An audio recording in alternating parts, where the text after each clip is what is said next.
For many, Tibet is literally the roof of the world.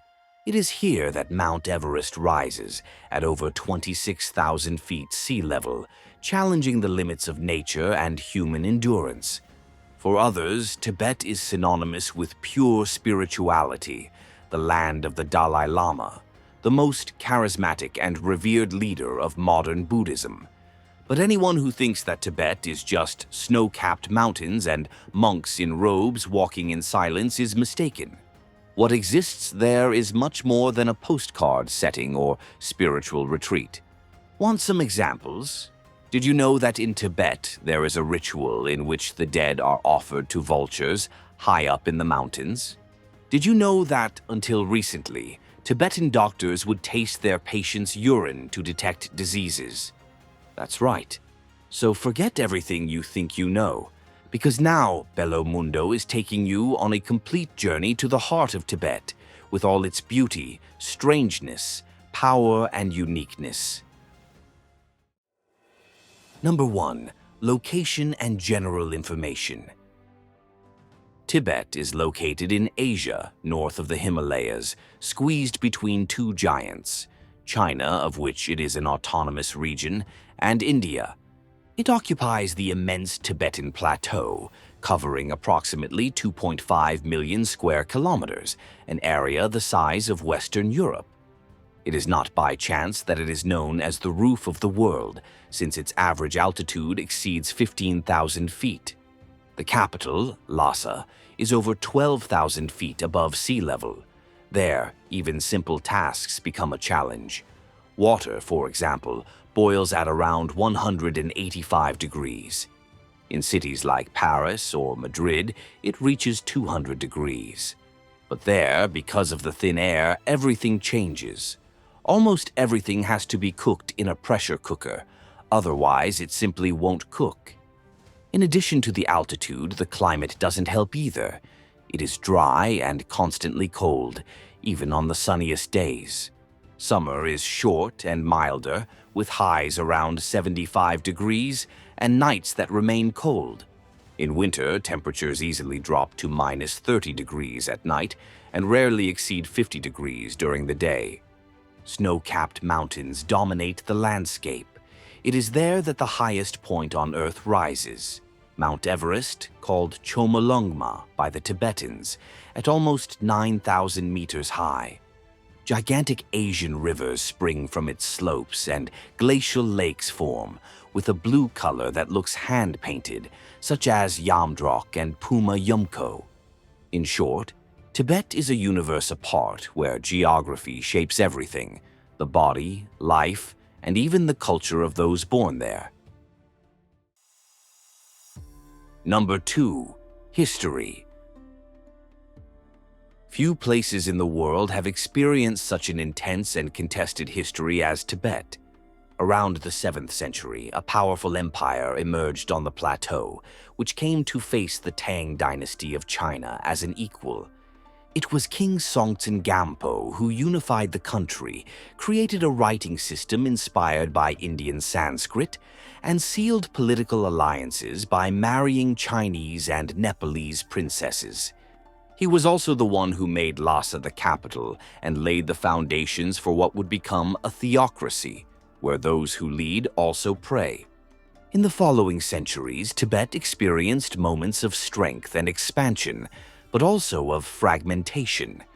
Internal conflicts, disputes between Buddhist schools, and external interference weakened the territory. Mongols and Chinese began to exert influence, but Tibet never stopped trying to preserve its autonomy. In the early 20th century, after the fall of the Chinese Empire, Tibet declared its independence. It lived this way for a few decades, almost isolated from the world. But this calm ended in 1950, when the newly created Communist China invaded the plateau, claiming peaceful liberation.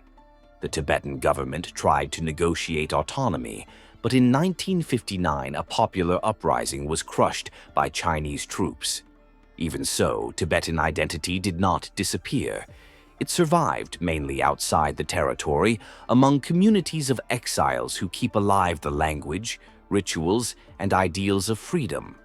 And when one speaks of history and resistance in Tibet, it is impossible not to think of him, the living symbol of an entire nation. Number 3. Dalai Lama, the leader in exile. When we think of Tibet, it is impossible not to remember him, the Dalai Lama. But did you know that the title carries a history that mixes faith, politics, and even reincarnation? Literally, the name Dalai Lama means ocean of wisdom, and this ocean has been through many tides. Tibetan tradition says that each Dalai Lama is the reincarnation of the previous one, that is, a soul that returns in a new body. The current Dalai Lama, the 14th, was born in 1935 in a poor village in eastern Tibet. At the age of 4, he was identified by monks who, guided by dreams and spiritual signs, recognized him as the reincarnation of the previous Dalai Lama. He was taken to Lhasa, where he was enthroned in the Potala Palace, becoming the spiritual leader of Tibet. But in 1959, after an uprising against China, the Dalai Lama fled to India, where he has lived in exile ever since, leading a government in exile and serving as a global advocate for peace and Tibetan culture. At 90 years old, he still captivates crowds with his serene presence, but his succession remains uncertain. China wants to decide who will succeed him, while he argues that his reincarnation may even occur outside Tibet, perhaps even as a woman. A leader without a country, but who carries his country in his heart. And speaking of people, now it's time to get to know them. Number 4. Population, customs, and languages. Despite the absurd size of its territory, Tibet has less than 3 million inhabitants. This gives a population density of just over 3 people per square kilometer. For comparison, the United States has 36 inhabitants per square kilometer. In other words, Tibet is almost empty. In total, adding those who live in neighboring regions of Tibetan origin, such as Sichuan and Qinghai, as well as exiles scattered throughout India, Nepal, and Europe, the number of ethnic Tibetans reaches about 6 million. But it is in the heart of the plateau, above 4,000 meters, that this culture remains most alive. And living there is not for everyone. The thin air brings down even the most prepared. But Tibetans are born ready.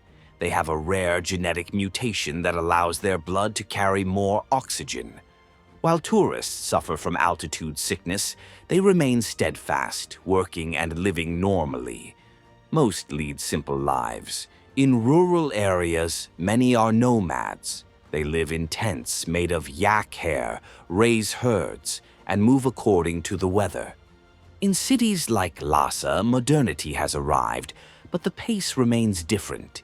They speak Tibetan, an ancient language with its own alphabet, created in the 7th century.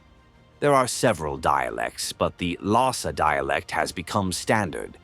Mandarin is learned out of obligation, not by choice. Among themselves, they prefer the traditional language. And another thing, Tibetans do not have surnames. Each person is given 2 names by monks or astrologers.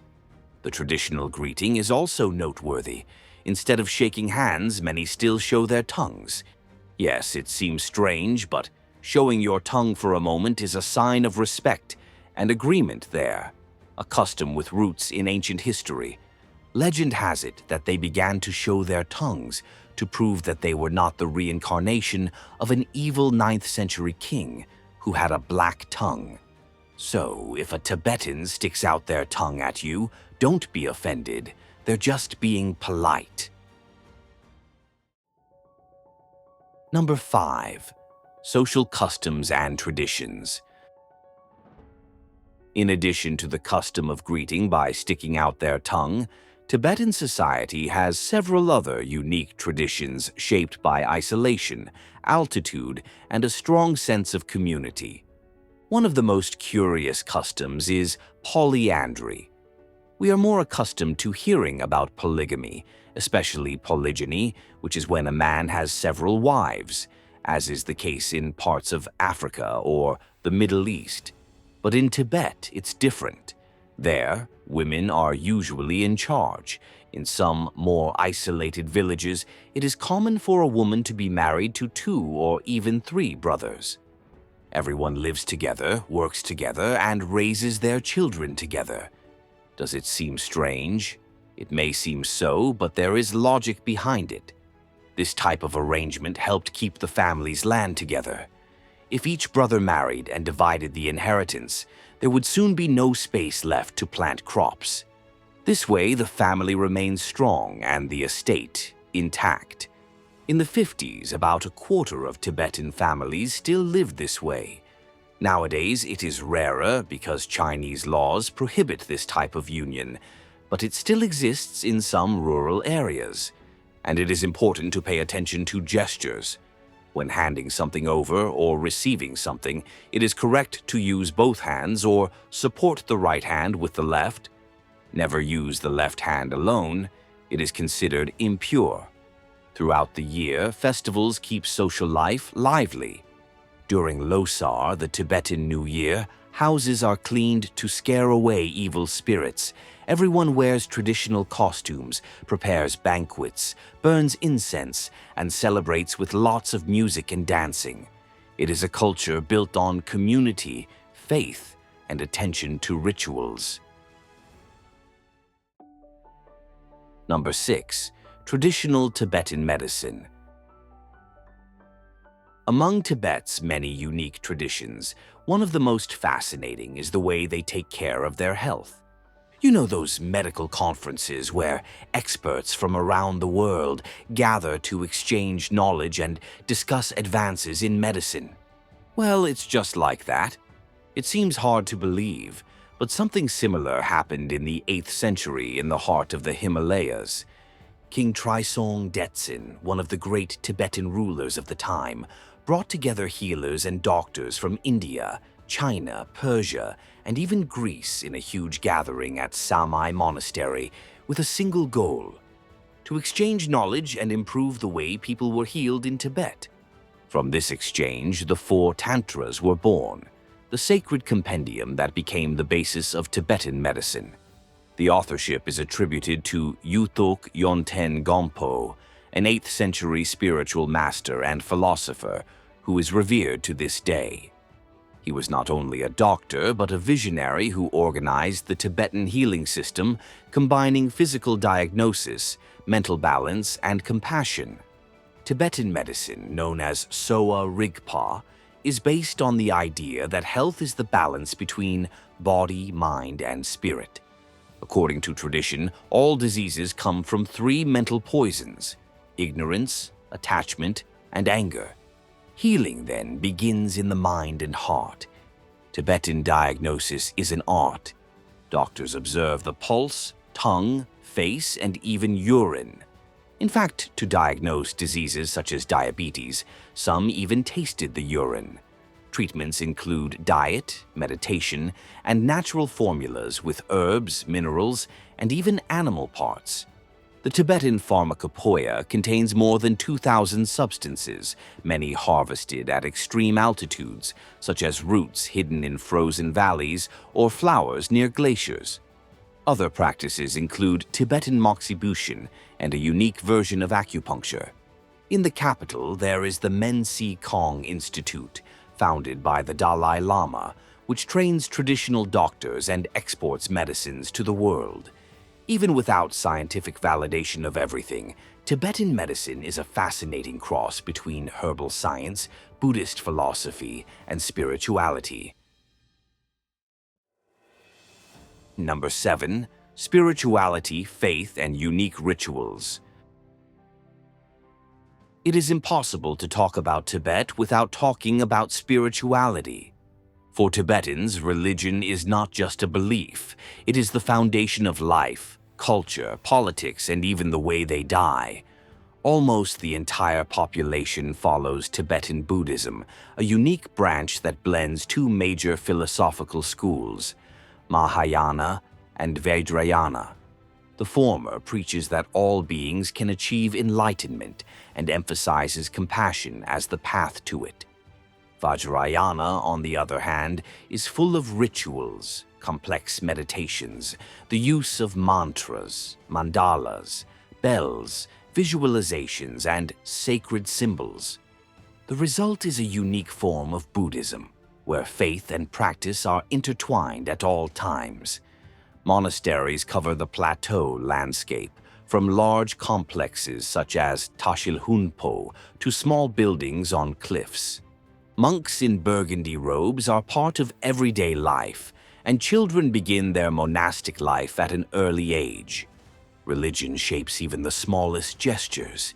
In homes and on mountain trails, it is common to see colorful flags fluttering in the wind, each with prayers written on them. It is believed that the wind spreads blessings throughout the world. Tibetans firmly believe in reincarnation. Life is a cycle of birth, death, and rebirth. And since any being could have been your father or mother in a previous life, compassion for animals is taken seriously. Many avoid eating meat for this reason, although the cold and altitude make yak meat a common staple in many regions. Even so, slaughter is carried out with the utmost respect, and many prefer that the animal be killed by someone with spiritual merit. But perhaps the most impressive ritual is the way they deal with death.